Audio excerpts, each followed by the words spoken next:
আবু হুরায়রা যখন প্রচন্ড ক্ষুধা লাগতো, ক্ষুধার জ্বালা সহ্য করতে না পেরে পেটের মধ্যে পাথর বাঁধত, তারপরেও ক্ষুধাকে নিবারণ করা যায় নাই। আবু হুরায়রা রাদিয়াল্লাহু তাআলা আনহু মসজিদের নববীর মধ্যে ফ্লোরের মধ্যে নিজের বুকটাকে লাগাইয়া চিৎ করে শুয়ে শুয়ে রবের কাছে বলতো, রব আমাকে ধৈর্য ধরার তৌফিক দান করো। আবু হুরায়রা রাদিয়াল্লাহু তাআলা আনহু ক্ষুধার জ্বালা সহ্য করতে না পেরে রবের প্রতি তাওয়াক্কুল রেখে যেই পথ দিয়া, যেই রাস্তা দিয়া ওমরে ফারুক রাদিয়াল্লাহু তাআলা আনহু যায়, যেই রাস্তা দিয়া আবু বকর সিদ্দিক রাদিয়াল্লাহু তাআলা আনহু যায়, যেই রাস্তা দিয়া নবী আরবি রাসূলুল্লাহ সাল্লাল্লাহু আলাইহি ওয়াসাল্লাম যায়, ওই রাস্তার মধ্যে আবু হুরায়রা রাদিয়াল্লাহু তাআলা আনহু নিজের পা মুবারক রাস্তার মধ্যে ঘিরে বসে গেলেন। এই রাস্তা দিয়ে আবু বকর আসবে, আমি আবু বকরের কাছে খানা চাবো। এমন সময় ওমর ফারুক রাদিয়াল্লাহু তাআলা আনহু সেই রাস্তা দিয়ে যাচ্ছেন। আবু হুরায়রা রাদিয়াল্লাহু তাআলা আনহু চিন্তা করলেন যে এই রাস্তা দিয়ে তো ওমর রাদিয়াল্লাহু তাআলা আনহু আসবে, তা আমি একটা কাজ করব। কি করব? আমি তাকে প্রশ্ন করব যে রবের এই আয়াতটা সম্পর্কে কি আপনারা কিছু জানেন না? আমি একটা প্রশ্ন করব, এরপর ওমর রাদিয়াল্লাহু তাআলা আনহু আমাকে বলবে যে তুমি কি খাবার খাইছো। আবু হুরায়রা রাদিয়াল্লাহু তাআলা আনহু চিন্তা করতেছে যে ওমর রাদিয়াল্লাহু তাআলা আনহুর সাথে যখন আমি কথা বলবো, তখন ওমর রাদিয়াল্লাহু তাআলা আনহু তো আমাকে জিজ্ঞাসা করবে যে তুমি কি খাবার খাইছো। আমি বলবো যে না, আমি খাবার খাই নাই, সে আমাকে খাবার খাওয়াবে। কতটা ক্ষুধা ছিল চিন্তা করেন। আবু হুরায়রা রাদিয়াল্লাহু তাআলা আনহু এই মনের মধ্যে আশা নিয়ে রাস্তার মধ্যে বসে গেলেন। অতঃপর কিছুক্ষণ পর ওমর ফারুক রাদিয়াল্লাহু তাআলা আনহু সেই রাস্তা দিয়ে আসলেন। অতঃপর ওমর ফারুককে ডাক দিয়ে বললেন, ও ওমর, রবের এই আয়াত সম্পর্কে আপনার কি কোনো জানা নাই?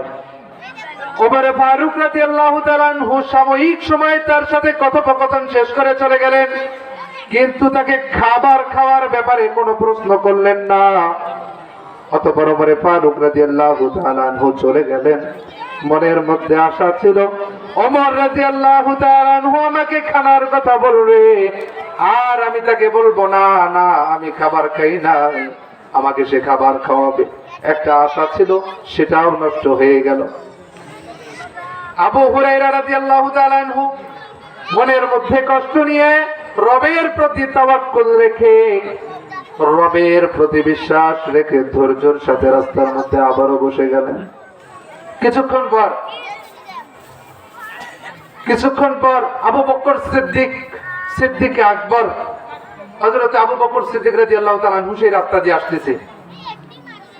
ওই রাস্তা দিয়ে আসতেছে, যখন কাছাকাছি চলে আসছে, এবার এই আবু হুরায়রা আবু বকর সিদ্দিক রাদিয়াল্লাহু তাআলা আনহুকে সালাম দিয়ে তাকে বললেন, রবের এই আয়াতের ব্যাপারে কি আপনি কিছু জানেন না?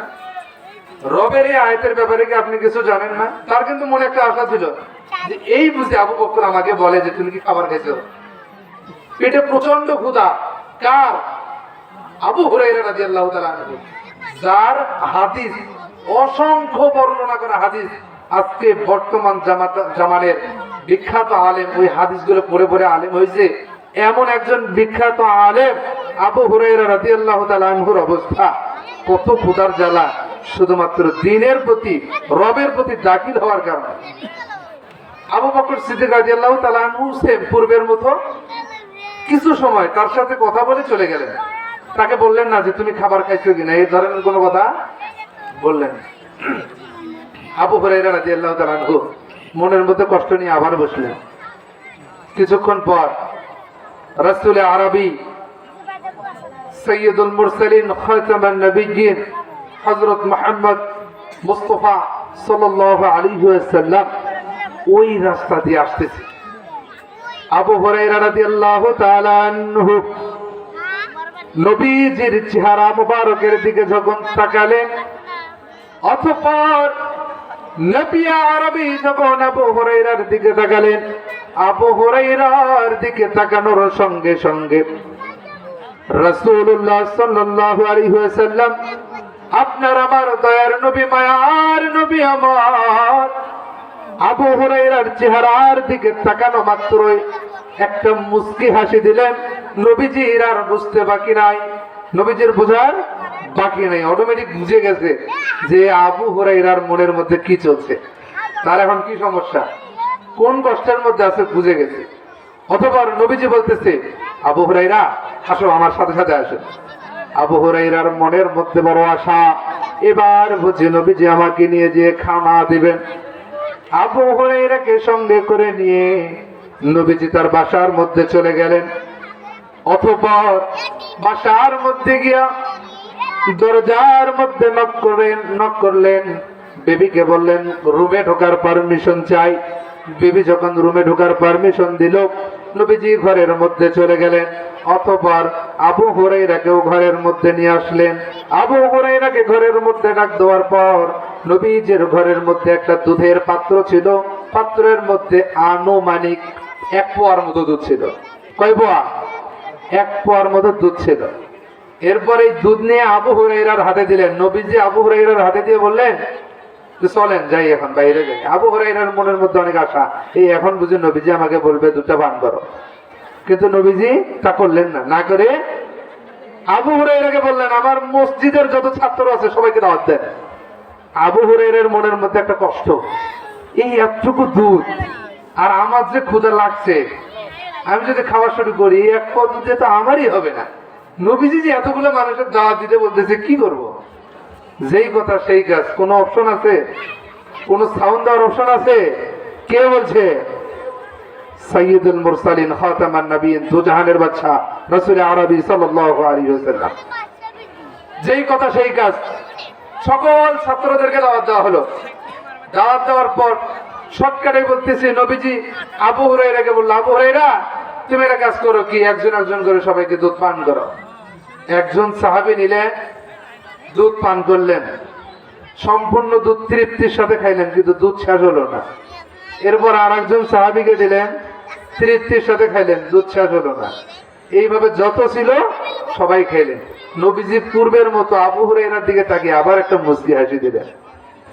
আবার একটা মুস্কি হাসি দিয়ে বলতেছে, আবু হুরায়রা এখন বাকি কারা, তুমি আর আমি? বলে হ্যাঁ, 2 জন বাকি আছে। আবু হুরায়রা তো ক্ষুধার জ্বালা প্রচন্ড বাড়ি গেছে। আবু হুরায়রাকে বলতেছে, নবীজি এখন তুমি পান করো। আবু হুরায়রা পান করা শুরু করলেন, তৃপ্তির সাথে পান করলেন। নবীজি বললেন, আবু হুরায়রা আবার পান করো, আবার পান করলেন, বললো আবার পান করো। এক পর্যায়ে হাদিসের মধ্যে আসছে, আবু হুরায়রা বলতেছে গলা অবধি চলে আসছে, আর যাচ্ছে না। এরপর নবীজি বিসমিল্লাহ বলে একটা দোয়া করে দুধটা সম্পূর্ণ শেষ করলেন। সম্মানিত মুহতারাম হাজিরিন,